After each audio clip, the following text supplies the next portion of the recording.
She declared, "My useless sister is moving in with us, and you're going to help cover her expenses."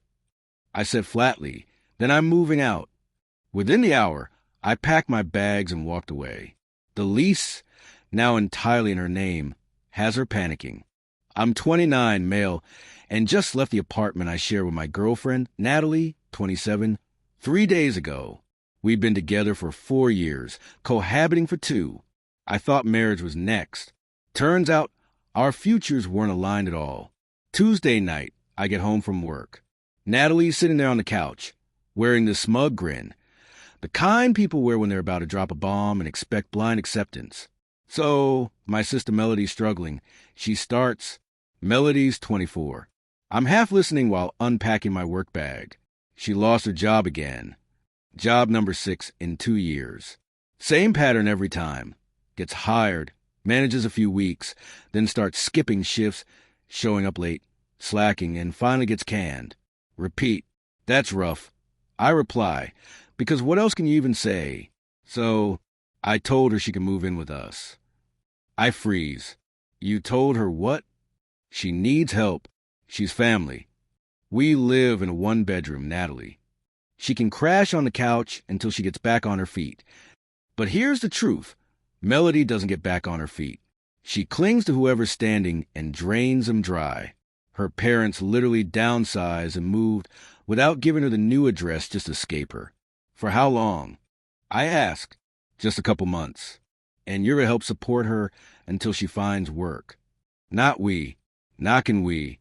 Just you're going to. No, I'm not. Excuse me? I'm not paying for your sister. If she moves in, I move out. Natalie actually laughs. You're joking. Dead serious. You didn't ask, you dictated. You decided another grown adult with no job and no drive is moving into our 1-bedroom. That's not a partnership. She's trying. Name one job she's lasted more than 3 months. Silence. She's moving in this weekend. Natalie finally says, like it's already settled, then I'm gone this weekend. Where would you even go? My buddy Trevor's been looking for a roommate. His place has 2 bedrooms. Imagine that. She still thought I was bluffing. Even when I started packing Wednesday, by Thursday morning, my stuff was loaded in my car. Every item I'd paid for, TV, router, coffee maker, cookware, even the shower curtain. That night, Natalie walked into an apartment half empty. Where's the TV? I took my things. Our things. No, my things. Receipts are in my email. That's when it sank in. The lease was in her name only. She insisted on it to build credit. I didn't mind, less liability for me. I just sent her my half each month. You can't stick me with the whole rent. You made a unilateral decision about our home. I made one about mine. Rent's $2,100. I can't cover that alone.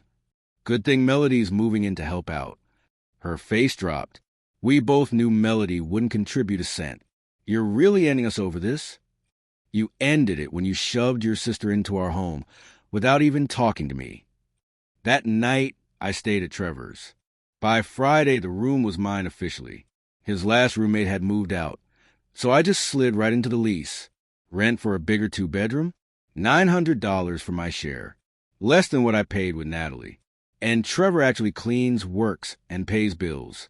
A revolutionary concept. Friday, the text started. Please come back. We can talk.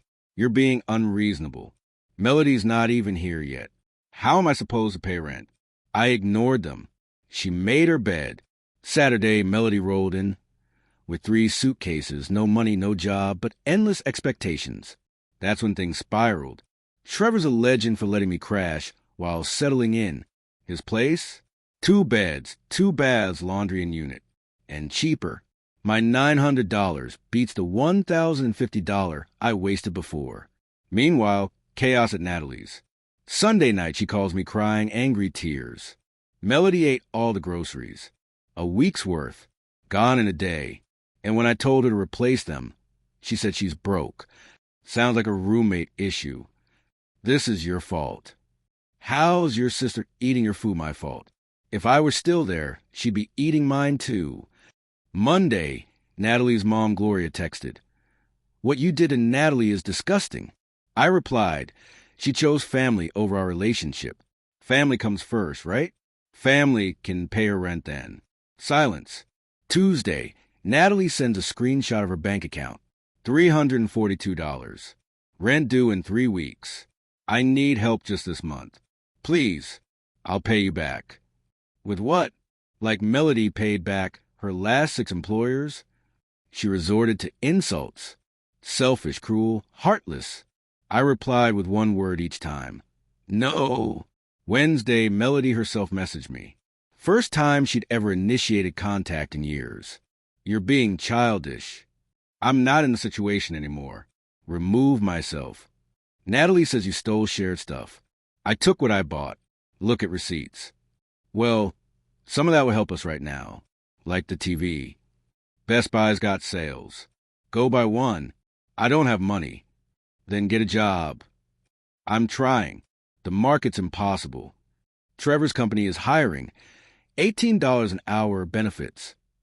Customer service? Talking to people all day? No thanks. And there it was. Not the market's impossible. Just I refuse to work. Thursday, Natalie stormed Trevor's place. Trevor answered the door himself. Told her I wasn't interested and asked her to leave. When she started screaming about abandonment, Trevor, absolute hero, said, Ma'am, you chose your sister over him. Actions have consequences. Leave before I call the cops. She left, hurling coward over her shoulder. Friday, my old landlord called. Natalie tried to put me back on the lease, so I'd be forced to cover rent. He told her leases don't work like that. He also reminded her, if rent's unpaid, eviction proceedings begin, unless she had $4,200 to break the lease. Spoiler, she didn't. Meanwhile, Melody's been posting selfies on Instagram about her healing journey from a couch, my old couch, ordering takeout with Natalie's card, captioning about self-care. When Natalie commented, must be nice. I'm working doubles to pay rent. Melody deleted it and wrote about toxic people dimming her light. And I'm sitting in a bigger room with a better roommate, paying less, wondering how I tolerated this circus for 4 years. Rent day came. Disaster. But first, the lead up. Natalie scrambled. Tried payday loans, denied. Tried credit cards, denied. Even launched a GoFundMe. Help a young woman stay housed after abandonment. Raised $45 from her aunt. Meanwhile, Melody is thriving on Natalie's dime. Rochelle, one of Natalie's honest friends, sent me receipts. Melody ordering DoorDash twice daily, Starbucks, smoothies, snacks, running $60 to $80 a day on Natalie's card. Oh! And she's been having guys over. Lots of them. Neighbors complained. Sheets washed daily. Rochelle said Natalie was too exhausted to notice. 3 days before rent, Natalie pulled a last-ditch move. She called my mom. My mom asked me, Honey, why is your ex begging me for $2,000? I said, because she can't pay rent. That's not my problem. Mom, good. I'll tell her to buzz off. Natalie also harassed my brother, best friend, even my boss. No luck. Then Melody pretended she got a job at a boutique. Dressed up, left the house daily. Rochelle spotted her, sitting in the mall food court for hours. Natalie discovered the scam when she called the boutique to surprise her. They'd never heard of Melody. The fight was nuclear. Natalie finally demanded Melody contribute or leave. Melody shot back. I have tenant rights. Been here 2 weeks. Natalie called their parents. Gave them 24 hours or she'd press charges for credit card fraud. Parents drove 3 hours, dragged Melody out. Their dad furious. Because Melody had lied, claiming she had a marketing job lined up. Fast forward, rent due. Natalie scraped $1,400 by selling jewelry and working overtime. She begged me for $700. No, I got rid of Melody. Good for you. Still no. You're cruel. For years, and you'd abandoned me for a mistake. You knew her record. You chose this. The landlord slapped a pay or quit notice on her door. She had 3 days. Oh, And remember those random guys Melody had over? One left her a parting gift. Bed bugs. Whole floor had to be treated. $1,500 fee to the source tenant. Natalie now owed $700 plus $1,500. With max cards, zero savings, and an eviction notice taped to her door. She sent me a voice memo. Broken. Sobbing, not angry this time, just crushed. I just wanted to help my sister. I never thought it'd end like this. For 3 seconds, I felt sympathy. Then I remembered her words. You're going to help support her. Not a request. A command. This weekend, Trevor and I are throwing a housewarming. Bought a brand new 65-inch 4K TV. Petty? Maybe. Satisfying?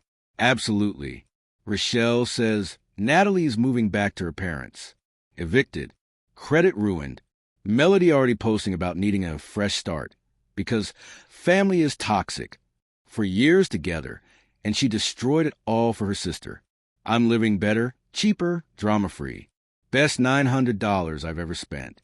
Natalie's eviction is official. It's on her record. She packed and left. Rochelle filled me in. Her parents allowed Natalie home, but not Melody. They were finished enabling. Their mom even said, "We already raised you both once. We're not doing it again." Melody, desperate, moved in with some guy named Keith. Told him she was escaping an abusive home. He let her stay. 1 week later, he came home to find Melody had moved her friend Tamara in without asking. They'd memorized his card, ordered food, and Tamara's boyfriend was showering in his bathroom. Keith threw them out and filed a fraud report. Melody tried the tenant rights card again. Too bad. Under 30 days, plus fraud. She's couch surfing now, torching bridges wherever she lands. Natalie's back in her childhood bedroom at 27. Working double jobs, dental office plus target. Credit score tanked 150 points. Years to recover. She emailed me, not begging, just apologizing. I see it now. I see what you tried to protect us from. I ruined everything for someone who never cared. I don't expect forgiveness. I just want you to know I understand now. I'm sorry. I didn't reply. Some lessons only stick when they hurt. Her parents actually thanked me, through Rochelle, for having the backbone they never had. Cutting Melody off finally happened because I refused to enable her. Irony? The customer service job Melody scoffed at, I mentioned it to a woman at my gym, Laura. She applied, got hired. We've been talking. She's got her life together. Job, car, apartment. Last week when I caught a cold, she showed up with soup and tissues, unasked. Real care. No drama. Oh, and Natalie's old apartment? We rented to an older couple who both work from home. They can afford it. Because, shocking, they both contribute. Natalie cried seeing the move in. I won't pretend she was a monster. Just weak. But she made her choices. And now she lives with them. In her parents' house, rebuilding from zero. Me? I'm thriving. Better space. Lower rent. Peace. Maybe even something real with Laura. The best revenge wasn't revenge at all. It was walking away and letting reality do its work. If someone tries to volunteer you into funding their freeloading relative, walk. That's all.